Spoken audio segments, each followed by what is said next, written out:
Hi friends, ಎಲ್ಲರಿಗೂ ನಮಸ್ಕಾರ. Tasty food world ಚಾನಲ್ಗೆ ತಮ್ಮೆಲ್ಲರಿಗೂ ಮತ್ತೊಮ್ಮೆ ಸ್ವಾಗತ. ಫ್ರೆಂಡ್ಸ್, ಇವತ್ತಿನ ರೆಸಿಪಿಯಲ್ಲಿ ಚಿಕನ್ನ ಬಳಸ್ಕೊಂಡು ಸ್ಮೋಕಿ ಚಿಕನ್ ರೆಸಿಪಿ ಹೇಗೆ ಮಾಡೋದು ಅನ್ನೋದನ್ನು ತೋರಿಸ್ತಾ ಇದ್ದೀನಿ. ನೋಡೋಣ ಬನ್ನಿ. ಒಂದು ಅರ್ಧ KGಯಷ್ಟು ಚಿಕನ್ನ ತೊಗೊಂಡಿದ್ದೀನಿ.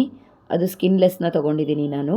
ನೀವು ಬೇಕಿದ್ರೆ ವಿತ್ ಸ್ಕಿನ್ನು ಬೇಕಾದರೂ ಬಳಸ್ಕೋಬೋದು. ಇದಕ್ಕೆ ಒಂದು ಅರ್ಧ ಹೋಳಿನಷ್ಟು ನಿಂಬೆಹಣ್ಣು ಮತ್ತು ಸ್ವಲ್ಪ ರುಚಿಗೆ ತಕ್ಕಷ್ಟು ಉಪ್ಪನ್ನ ಹಾಕ್ಕೊಂಡು ಚೆನ್ನಾಗಿ ಈ ರೀತಿ ಮಿಕ್ಸ್ ಮಾಡಿಕೊಂಡು ಕಲಸಿಟ್ಕೊಬೇಕಾಗುತ್ತೆ.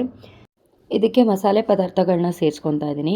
2 ಟೇಬಲ್ ಸ್ಪೂನಷ್ಟು ಅಚ್ಚ ಖಾರದ ಪುಡಿ, 2 ಟೇಬಲ್ ಸ್ಪೂನಷ್ಟು ಧನಿಯಾ ಪುಡಿ, 1 ಟೇಬಲ್ ಸ್ಪೂನಷ್ಟು ಮೆಣಸಿನ ಪುಡಿ, ಹಾಗೆ 1 ಟೀ ಸ್ಪೂನಷ್ಟು ಜೀರಿಗೆ ಪುಡಿ, 1 ಟೀ ಸ್ಪೂನಷ್ಟು ಗರಂ ಮಸಾಲ, ಹಾಗೆ ಅರ್ಧ ಟೀ ಸ್ಪೂನಷ್ಟು ಅರಿಶಿನ ಪುಡಿ. ಇವೆಲ್ಲವನ್ನು ಹಾಕಿ ಚೆನ್ನಾಗಿ ಮಿಕ್ಸ್ ಮಾಡ್ಕೋಬೇಕಾಗುತ್ತೆ. ನೀವು ಶುಂಠಿ ಬೆಳ್ಳುಳ್ಳಿ ಪೇಸ್ಟ್ ಕೂಡ ಬೇಕಿದ್ರೂ ಸೇರಿಸ್ಕೋಬೋದು. ನಾನು ಇಲ್ಲಿ ಶುಂಠಿನ ತುರಿದು ಹಾಕ್ಕೊಂಡಿದ್ದೀನಿ. ಹಾಗೆ ಸಣ್ಣದಾಗಿ ಹಸಿಮೆಣ್ಸಿಕಾಯಿನೂ ಕೂಡ ಸ್ವಲ್ಪ ಖಾರಕ್ಕೆ ಬಳಸ್ಕೊಂಡಿದ್ದೀನಿ. ನೀವು ಬೇಕಾದರೆ ಹಾಕ್ಕೊಳ್ಳಿ, ಇಲ್ಲ ಅಂದರೆ ಸ್ಕಿಪ್ ಮಾಡ್ಕೊಳ್ಳಿ. ಹಾಗೆ ಸ್ಪ್ರಿಂಗ್ ಆನಿಯನ್ನು ಕೂಡ ಸೇರಿಸ್ಕೊಂಡಿದ್ದೀನಿ. ಜೊತೆಗೆ 1 ಟೇಬಲ್ ಸ್ಪೂನಷ್ಟು ಕಸೂರಿ ಮೇಥಿ, ಹಾಗೆ 1 ಟೀ ಸ್ಪೂನಷ್ಟು ಟೊಮೊಟೊ ಸಾಸು, 1 ಟೀ ಸ್ಪೂನಷ್ಟು ಸೋಯಾ ಸಾಸನ್ನು ಕೂಡ ಸೇರಿಸ್ಕೊಂಡಿದ್ದೀನಿ. ಇವೆಲ್ಲವನ್ನು ಹಾಕಿ ಚೆನ್ನಾಗಿ ಮಿಕ್ಸ್ ಮಾಡ್ಕೋಬೇಕಾಗುತ್ತೆ. ಖಾರಕ್ಕೋಸ್ಕರ ಸ್ವಲ್ಪ ಚಿಲ್ಲಿ ಸಾಸನ್ನು ಕೂಡ ಸೇರಿಸ್ಕೊಂಡಿದ್ದೀನಿ. ಇದು ಆಪ್ಷನಲ್ಲು, ಬೇಕಿದ್ದರೆ ಹಾಕೋಬೋದು, ಇಲ್ಲ ಅಂದರೆ ಸ್ಕಿಪ್ ಮಾಡ್ಕೋಬೋದು. ಹಾಗೆ 1 ಟೇಬಲ್ ಸ್ಪೂನಷ್ಟು ಕಾರ್ನ್ಫ್ಲೋರು, 1 ಟೇಬಲ್ ಸ್ಪೂನು ಅಡುಗೆ ಎಣ್ಣೆನೂ ಕೂಡ ಬಳಸ್ಕೊತಾ ಇದ್ದೀನಿ. ಇವೆಲ್ಲವನ್ನು ಹಾಕಿ ಚೆನ್ನಾಗಿ ಮಿಕ್ಸ್ ಮಾಡಿಕೊಂಡು ಮ್ಯಾರಿನೇಟ್ ಮಾಡೋದಕ್ಕೆ ಬಿಡಬೇಕಾಗುತ್ತೆ. ಸುಮಾರು ಒಂದು 2 ಅವರ್ ಮ್ಯಾರಿನೇಟ್ ಮಾಡೋದಕ್ಕೆ ಬಿಡಬೇಕಾಗುತ್ತೆ. ಮ್ಯಾರಿನೇಟ್ ಆದಮೇಲೆ ನಾನು ಇದಕ್ಕೆ ಸ್ವಲ್ಪ ಎಣ್ಣೆನ ಹಾಕ್ಕೊಂಡು ಈ ರೀತಿ ಫ್ರೈ ಮಾಡ್ಕೊತಾ ಇದ್ದೀನಿ.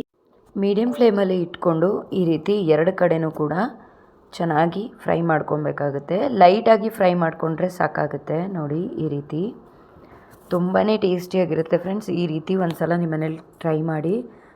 ಟೇಸ್ಟ್ ಅಂತೂ ತುಂಬಾ ರುಚಿಯಾಗಿರುತ್ತೆ. ನಾನು ಇದನ್ನು ಟ್ರೈ ಮಾಡ್ಬೇಕಾದ್ರೆ ಹೇಗಿರುತ್ತೋ ಅಂತ ಅಂದ್ಕೊಂಡೆ, ಬಟ್ ತುಂಬಾ ಟೇಸ್ಟಿಯಾಗಿತ್ತು. ನೋಡಿ, ಈ ರೀತಿ ಲೈಟಾಗಿ ಫ್ರೈ ಆದಮೇಲೆ ಮನೇಲೇ ಒಂದು ಗ್ರಿಲ್ ಇತ್ತು. ಅದನ್ನು ನಾನು ಗ್ಯಾಸ್ ಸ್ಟವ್ ಮೇಲೆ ಈ ರೀತಿ ಇಟ್ಕೊಂಡು ಫ್ಲೇಮ್ನ ಲೋ ಫ್ಲೇಮ್ ಮಾಡಿಕೊಂಡು ಅದ್ರ ಮೇಲೆ ಸ್ವಲ್ಪ ಆಯಿಲನ್ನು ಹಾಕಿ ಈ ರೀತಿ ಬೇಯಿಸ್ಕೊತಾ ಇದ್ದೀನಿ. 1-2-3 ಮಿನಿಟ್ಸು ಇದನ್ನು ಸ್ಮೋಕಿ ಬರೋವರೆಗೂ ಕೂಡ ಈ ರೀತಿ ಇದನ್ನು ಬೇಯಿಸ್ಕೊಬೇಕಾಗುತ್ತೆ. ನೋಡಿ, ಇಷ್ಟ ಆದರೆ ಸಾಕಾಗುತ್ತೆ. ಇದನ್ನು ಕೆಂಡದಲ್ಲೇ ಮಾಡಬೇಕಲ್ಲಪ್ಪ ಅಂತ ಏನೂ ತಲೆ ಕೆಡಿಸ್ಕೊಳ್ಳೋದು ಬೇಡ. ಈ ರೀತಿ ಗ್ಯಾಸ್ ಸ್ಟವ್ ಮೇಲೂ ಕೂಡ ಮಾಡ್ಕೋಬೋದು. ಅದಾದಮೇಲೆ ನಾನು ಸರ್ವಿಂಗ್ ಪ್ಲೇಟ್ಗೆ ಹಾಕಿ ಸರ್ವ್ ಮಾಡಿದ್ದೀನಿ. ನೋಡಿ ಎಷ್ಟು ಚೆನ್ನಾಗಿ ಕಾಣಿಸ್ತಿದೆ ಅಂತ. ತುಂಬಾ ಟೇಸ್ಟಿಯಾಗಿರುತ್ತೆ ಫ್ರೆಂಡ್ಸ್. ಇದಕ್ಕೆ ಕಾಂಬಿನೇಷನ್ ಆಗಿ ಮಯೋನೀಸು ಅಥವಾ ಪುದೀನ ಚಟ್ನಿ ಇದ್ರಂತೂ ತುಂಬ ಟೇಸ್ಟಿಯಾಗಿರುತ್ತೆ. ಇದಕ್ಕೆ ನಾನು ಸ್ವಲ್ಪ ಈರುಳ್ಳಿನ ರೌಂಡಾಗಿ ಕಟ್ ಮಾಡಿಕೊಂಡು ಅದಕ್ಕೆ ಸ್ವಲ್ಪ ಖಾರದ ಪುಡಿ, ಸ್ವಲ್ಪ ಗರಂ ಮಸಾಲ, ಹಾಗೆ ಮಸ್ಟರ್ಡ್ ಆಯಿಲ್ನ ಹಾಕಿ ಮಿಕ್ಸ್ ಮಾಡ್ಕೊಳ್ಳಿ. ಕಬಾಬು ಅಥವಾ ಬಿರಿಯಾನಿ ಜೊತೆಗೆ ಈ ಈರುಳ್ಳಿನ ಟೇಸ್ಟ್ ಮಾಡ್ಬೋದು, ತುಂಬ ಟೇಸ್ಟಿಯಾಗಿರುತ್ತೆ. ಮೇಲೆ ಸ್ವಲ್ಪ ನಿಂಬೆಹಣ್ಣು ರಸನ ಹಾಕ್ಕೊಂಡು ಮಯೋನೀಸಲ್ಲಿ ಡಿಪ್ ಮಾಡಿಕೊಂಡು ಈ ರೀತಿ ಸೈಡ್ಸಲ್ಲಿ ಆನಿಯನ್ನ ಹಾಕ್ಕೊಂಡು ತಿಂತಾಯಿದ್ರೆ ವಾವ್, ಟೇಸ್ಟ್ ಅಂತೂ ಅಮೇಝಿಂಗ್ ಆಗಿರುತ್ತೆ. ಫ್ರೆಂಡ್ಸ್, ನೀವು ಕೂಡ ಈ ರೆಸಿಪಿನ ಖಂಡಿತವಾಗ್ಲೂ ಟ್ರೈ ಮಾಡಿ. ಇದಕ್ಕೆ ಫ್ಯಾನ್ ಆಗೋದಂತೂ ಗ್ಯಾರಂಟಿ.